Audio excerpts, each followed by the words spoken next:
All right, welcome back to the program. In case you're just joining us, I think you've missed the first quarter of the program where we took you through the top stories. At this time, we will embark on our interview segment. Joining me right now is the Minister for State for Mines and Steel Development, Dr. Uchechukwu Ogah. Hello, Dr. Ogah. Thanks for joining me on the show and welcome, Minister. Good morning, Nancy. How are you doing today?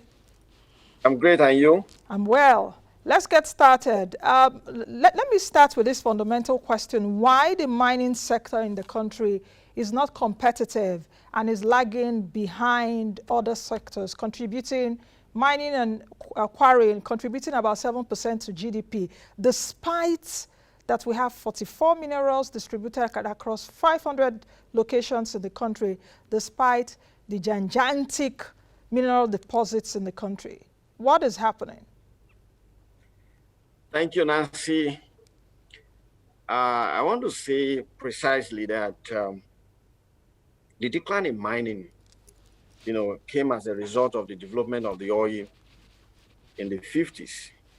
And that led to the decline in oil and gas and in mining. And you can believe that a very mining, solid mineral and metal industry is a panacea for economic emancipation. However, by the 1950s and 60s, there was a decline in metallic ores.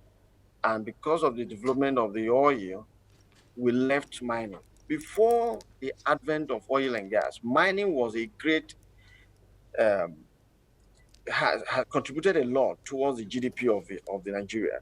And that has helped a lot in the past. In fact, Nigeria was known for coal, for tin, for columbine. I always tell people that for Tin Can Island to be named because of the export of tin from Tin Can Island, that shows the volume of tin that left Nigeria at that point in time. So the oil is actually what contributed to the decline, and the people, were no longer interested in the mineral sector. They now focus on oil and gas. But I can tell you that gradually we are discovering, thank God for what the president said in 2015 when he came into power. He said, I will carry out diversification in two major sectors using agriculture and mining, because mining will help for the industrialization of Nigeria. Because most of Indo, like you said, we have over 44 minerals. Most will help us for industrialization. For instance, the cement production will help for minerals like limestone, gypsum, and clay. We have other minerals that we have for steel ore, which is for refractory clays, and then iron ore and limestone. We have ceramic industries. We have Vespa, limestone, and kaolin. Then you have the barite, you have the jewelries, gold, and gemstones. All these are in abundance in Nigeria. And with this presidential mandate, things are beginning to change from 0.03, gradually inching up towards 0.5, 0.6, want to get it to 5% before 2023.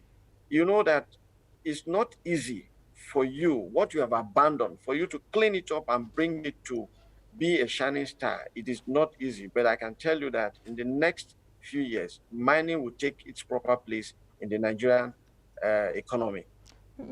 Minister, I like that optimism, and I'm going to interrogate further that optimism. And speak to me about the lessons that your ministry has learned amid COVID. The pandemic struck last year. The world is still reeling from it. We've not recovered. Just on Monday, the federal government, which you belong to, also reintroduced measures. What has your ministry learned amid COVID-19 for the sector? Well, as you know that the COVID impacted in all sectors of the economy, not only mining. However, what we have done is that we've tried within the period to see how we can consolidate on our winning areas, ensuring that, one, we are saying that henceforth, minerals, ores out of Nigeria must be processed to bringing in the downstream sector. so that it will contribute to every sector, every part of the economy will be taught. Any mineral that is being, any ore that is being exported must be processed. So in that aspect, that is why during the presidential sustainable plan, we brought in the, the 6 zones, the 6 geopolitical zones. We brought processing plant in the 6 political zones to help because of the COVID issue. One, in the eastern zone, we have a, a lead zinc processing plant to be set up in Ebonyi. In south zone, in Cross River State, we are setting up a barrage industry, which is good for the oil and gas. In Kano, we are setting up a gold souk. In Bauchi, we are setting up a kaolin processing plant. In Kogi State, we are setting up a gold processing plant. In the southwest, we are setting up a gemstone plant. All we are doing to ensure that we activate the economy to help to withhold the shock of the pandemic, so that people will be, there'll be activity in the downstream sector of the mining, in Nigeria. Oh, okay. Let us go to the big elephant in the room. An elephant is a very big animal, but there are elephants and there are elephants. So the bigger elephant in the room in the mining sector is the Yokuta Steel Company, a company that is tagged Yokuta Steel Company, yet it does not produce any steel. I understand that the federal government inaugurated a committee, I think last year. I also understand that the president, I think in 2019, signed with President Buhari, signed an MOU with President Putin of Russia, that bringing in about 1.46 billion naira in terms of funding from Afrexim and the Russians to revive the Yokuta Steel company. There was also a Russian technical audit. Can you give me an update on this company? Thank you. Just like what you said, everything is as a result of the pandemic. The Russians were unable to come for the assessment because of the COVID pandemic. We are still working on that. While we are working on that, we're equally looking at other areas, the foundries that you have in Yokuta, to see how we can revive other sections of the plant. So we don't want to wait indefinitely. So we are looking, a lot of activities is currently going on in Yokuta to see that we revive that place, so that as soon as the Russians coming, they will do the assessment and then commence. You know, it's not easy for something that has been abandoned for years for you to just revive it easily. So a lot of activities have been done here and there to ensure that we reactivate the Yokuta sector. I can tell you that the president has given us mandate, and myself and my colleague, the Honorable Minister, we are not resting on our oars to see that Yokuta is revived. So we're doing everything possible to activate Yokuta Steel Company. So I believe that is something, it's in our dream for that Yokuta to be alive within our tenure, because we believe it's something that is going to impact on general Nigeria. It's going to create a whole lot of jobs, over 50,000 jobs to be created. So we believe that we put in our effort to see that that place comes on stream. The same thing with the Alstom in Akwa Ibom, Portabas. We are doing everything. We're going to know that the combination of these two big, gigantic projects will help a long way in creating jobs for our economy. Mm. You said that because of COVID, the Russians couldn't come in. Do you have a date for the Russians to come in? At least restrictions are being eased around the world. Have you been in contact with them? Is there a period like this year, sometime this year? We're in contact with them, but you know that you can't say that it's easy enough. Today, you see what is going on. There's a second lockdown, and most countries are experiencing worse situations. In Brazil, in India, in so many other countries. Most countries are locking down again. Nobody wants to move out of his own country. People want to stay within their domain to see what they can do to protect themselves. So those are the constraints we have. One of the major issue that is affecting us is just the pandemic. All arrangements have been put in place. The government, federal government, have made provisions for even where the assessors will stay in Ajokuta have been renovated and put in proper place. So everything has been done for them to come. So we are just waiting for the easing down of the pandemic for them to come. So I believe if it is how prepared we as a ministry, we are prepared, but it's just the pandemic. Okay, talking about preparation, because I know that it's not just about the Russians coming into the country that Ajokuta Steel Company will start working. Ajokuta Steel Company is a company of value chain. What I mean is that there are some fundamental factors that need to align before the steel company works. Fundamental factors such as, I'm a science student, so I understand these things. A blast furnace, what do they call it? National Iron or Mining Company, operational. What's the third one? There should be a rail line, because you can't be producing steel and steel is being carried on roads. So what is the government doing to be able to make sure that these fundamental factors are working even before the Russians come in? Because some of these things are local. Yes.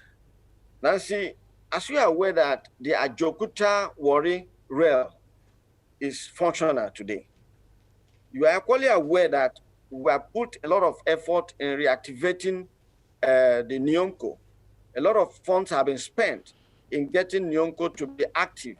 I told you before now that I will put a lot of resources in putting the place where the Russians will stay in order, even the medical, the hospital have been put in place. A lot is being done. We're looking at even recruitment and the rest of them, how we can get some of the old engineers trained in Russia to come and be part of the reactivation of the Ajokuta facility. So a lot is being done internally. For us to say we are ready, we are truly ready, and we are waiting for the Russians to come. So when we say we are ready, we are truly true to the fact that we are ready for Ajokuta to activate.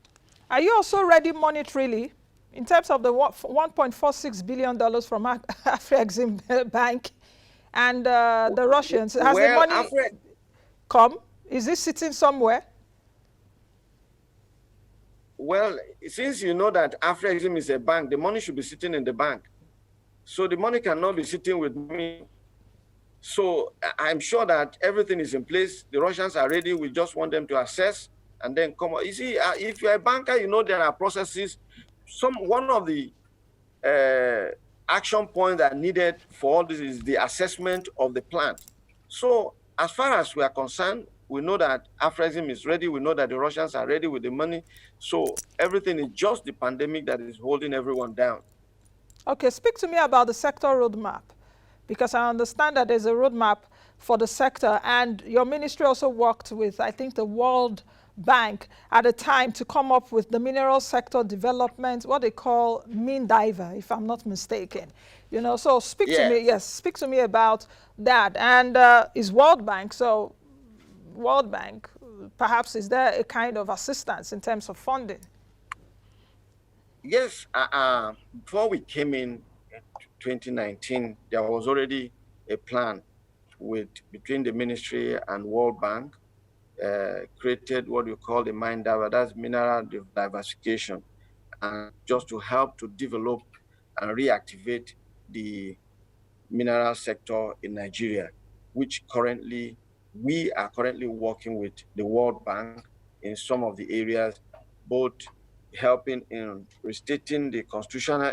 When we look at it, when our predecessor came, that is Fayemi, he came up with the roadmap of the 2015, and based on that, we are still on that roadmap, which is to design a proper method for mining in Nigeria, and that is currently running. You cannot reinvent the wheel. The roadmap created by our predecessor is still what we are working with.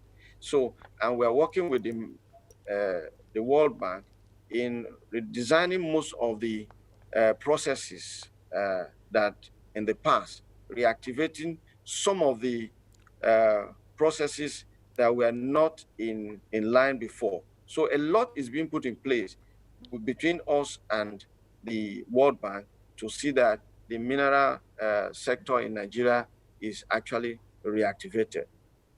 Let's talk about the controversy around federal government and states. Of course, the states or analysts are even saying that take mining out of, I think is in the exclusive list. Controversy around federal government and states mining rights. Where are we really on that? As a ministry, I know it's the federal government. You all are the federal government. What is the interaction between your ministry and states? Because it's been said, why not states just control their resources? Every community has one product, whether it's mineral or natural. Why can't we just control our resources and even pay tax to the center? But of course, from your ministry, it's about let's mine, then we'll pay derivation. I understand that. But is that a way to go? We've been doing this for years, and it seems not to be working. Well, Nancy, you know, everything is based on the Constitution. The Constitution gives right of exclusivity to the federal government to take right to, as it has to do with revenue. So if you now say, let every state take care of, take over the mineral, that means even the people that, remember that oil and gas is equally minerals. So those in the Niger Delta will say, please give us our oil. So there'll be nothing. So we believe that it is better the way it is. Let's have a common basket, the consolidated revenue account, everything comes to the basket and is shared. And each party will use it to carry out development activity in his or her own state.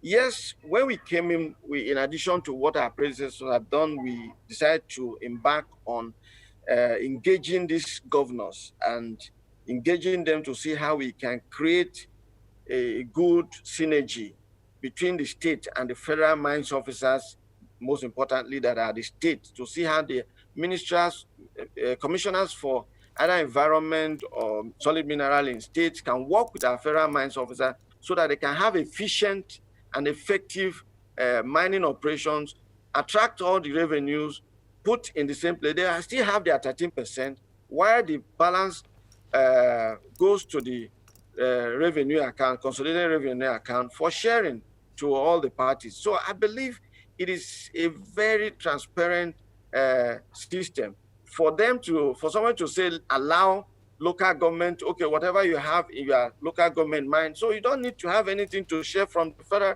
government. So we allow the entire country will be in disarray. So I think we are just working in line with the constitution of the country, which is the best for now. We cannot go outside the constitution. So, and like I said before, before now, there's a lot of, like I said, when the mining sector was left behind, there were a lot of issues, but with the coming of the mine diverse mineral diversification relationship between the ministry and the World Bank, a lot of formalization is being done in terms of the artisanal miners. We are trying to formalize them. We are trying to bring them to cooperatives so that they will mainstream them to minor miners, how they can be, create wealth for themselves, not just doing artisanal activities. We teach them safer mining methods and the rest of them so that they don't kill themselves. They will have effective way of mining. At the end of the day, it will be beneficial for them and we create wealth for them. And then the government will generate revenue equally. Okay, since you brought me to mining, let us talk about illegal mining in the country. 1,759 illegal mining sites in the country as at now, perhaps growing. Some of these illegal miners are also involved with this illegal mining sites. Speak to me about that more. Then the B part of the question is about mining of gold. You will recall, I think sometime last year during the pandemic, we had a controversy around gold mining, why Zamfara gold should be sold and given to them instead of putting the CRF. We saw what the central bank did last year. So speak to me about that. Thank you. On the illegal mining, see, what the ministry has done, the ministry has brought to the barest, to the least person opportunity to be a miner by bringing the small-scale artisanal miners into one. Don't get involved in illegal mining. Come to the ministry. We'll advise you, we'll educate you.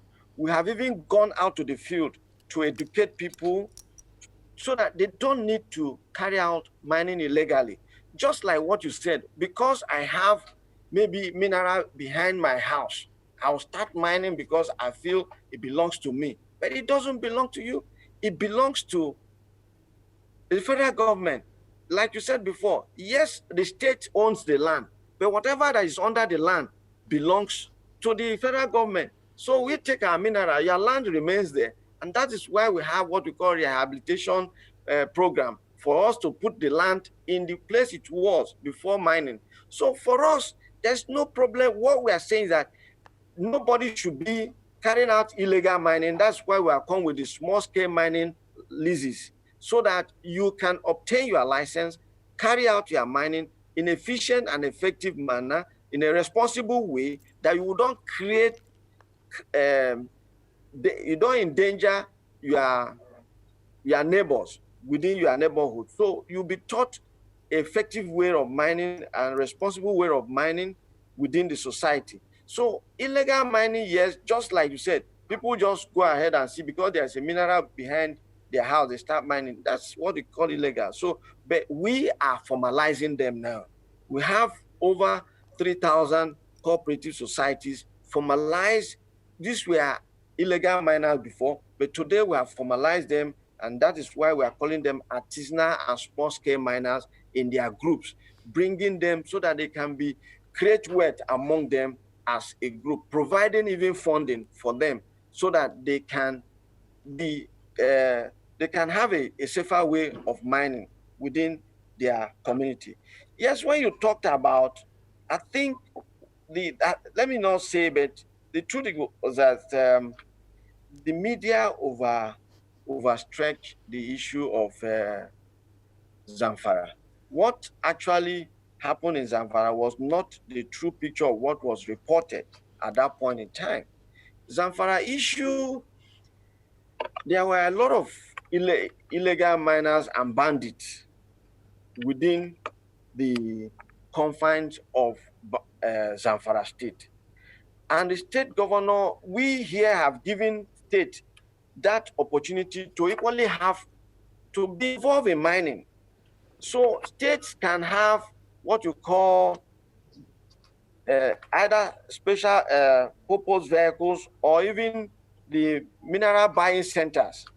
So when the governor realized that some of these artisanal miners were now selling their product to some illegal people, he decided to ring-fence them and say, please, don't, because I found out that when you are selling this, what you are mining to outsiders, what it means is that they are now using it as a tool for banditry. The state government will mop up whatever you have and sell it to what you call Presidential Artisanal Gold Mining Initiative. And that Presidential Artisanal Gold Mining Initiative pays the people, and the people pays the government, and the government will pay the miners, and the miners will deduct their royalties and pay to federal government. It was done with good intention to help and sanitize the system. It was not that they should keep whatever they are mining. At that point, Zamfara State was not even involved in mining. It was that there were a lot of small and artisanal small-scale miners in Zamfara. They were now harnessed. Instead of selling to these outsiders, people who don't know, sell to people we know. sell through the mineral buying center, so that through the mineral buying center owned by the state, this gold that you have mined will be sold to the federal government, that is Presidential Artisanal Gold Mining Initiative, which finally sells to the central bank to shore up our foreign reserve. So it was a good intention. It wasn't that it was planned for Zamfara to keep gold. No, Zamfara was not even mining.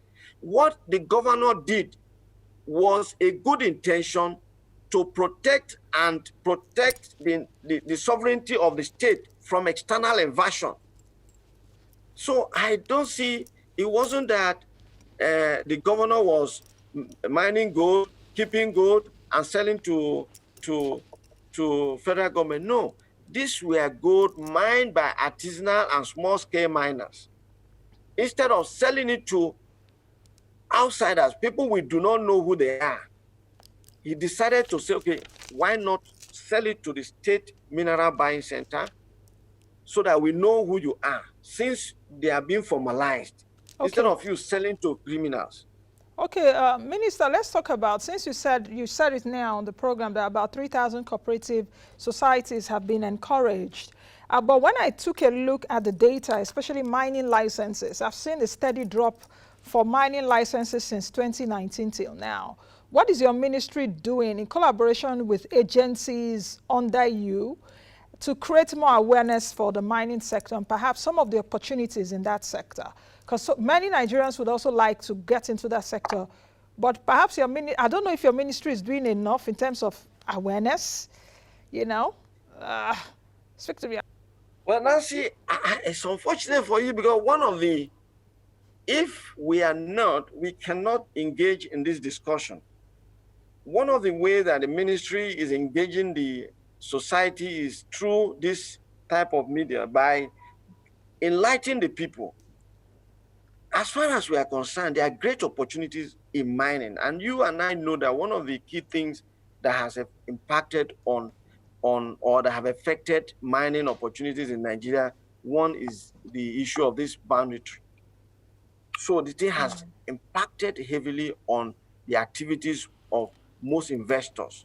A lot of people, even both agriculture, both mining, the boundary has affected them. So for us, it is something that the federal government is tackling on the issue of banditry. And once that is fully tackled, you will see that the miners will relocate back to their mining site, and there'll be a lot of activities. So we have been sensitizing people. Every day you will see my minister is on the media, is outside Nigeria talking to investors. I've traveled equally outside to talk to investors. Are you talking to us here too? Are you talking to the local people? How much awareness are you doing, especially we are creating a lot of awareness.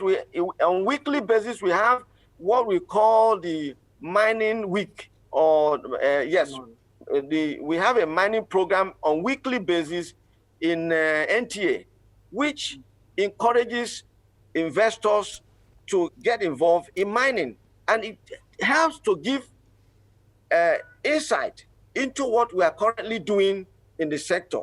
So I believe we are doing a lot, but there is always room for improvement. So why are the mining licenses dropping? Why are people not getting licenses? No. We are not even interested about people getting license. We are interested about people exploring and exploiting. That is what gives us revenue. If people keep getting licenses and keeping it inside their briefcases, it has no benefit to us as a country. What we want is that encourage people to get involved in exploration and exploitation of these minerals. And I can tell you that first time in the history, we have one of the major miners. We have the Segilola gold project in Osun State coming up. We have others, a lot of them, couple of them. You get to, there is one Eastern Metal in Delta State. We have all of them scattered all over. So we are encouraging people, and we've been going around seeing these investors, encouraging them.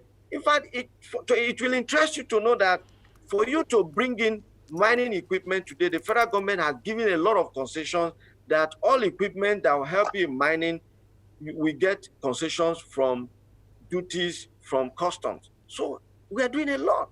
So that gives you that opportunity to bring in their mining equipment so that we want you to get involved in actual mining. It is not about buying licenses, it's not about acquiring licenses and putting in your briefcases. We don't want briefcase carriers. We want true and genuine miners who are ready to develop this country, who are ready to take the risk and explore the minerals and then mine the minerals. That's what we are looking for. We are not looking for people who come and take certificate and keep and start looking for people to negotiate with. No, that's not what we're looking for. We're looking for people that are ready to mine.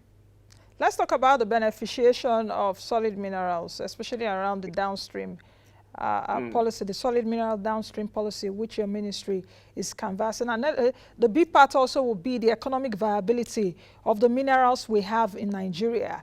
Let's take a look at it and just oppose it to the climate change concerns around the world. And the minerals we have here, are they minerals of the future? If they are minerals of the future, how are we getting ready for the future? Future of electric vehicles that we have right now, future of renewables. How do we begin to transform our mineral sector into minerals of the future that would also feed us locally, industrialize us locally, and also feed the rest of the world? Minister, I hope you understand. I've asked you 3 questions now. I do understand you because, one, every mineral most of the minerals we have in Nigeria are minerals of the future. Okay. And they are all industrial minerals, no matter how you look at it. Today, we have columbite, we have dolomite, we have niobium, we have, name them. We have cobalt, we name them. We have minerals, and that is what we are saying. We are interested in people ready to develop the minerals for the future.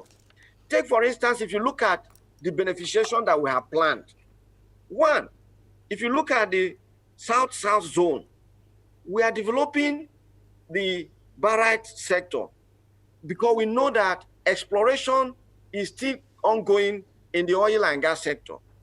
There is no need for you to be importing barite because Nigerian barite is the best.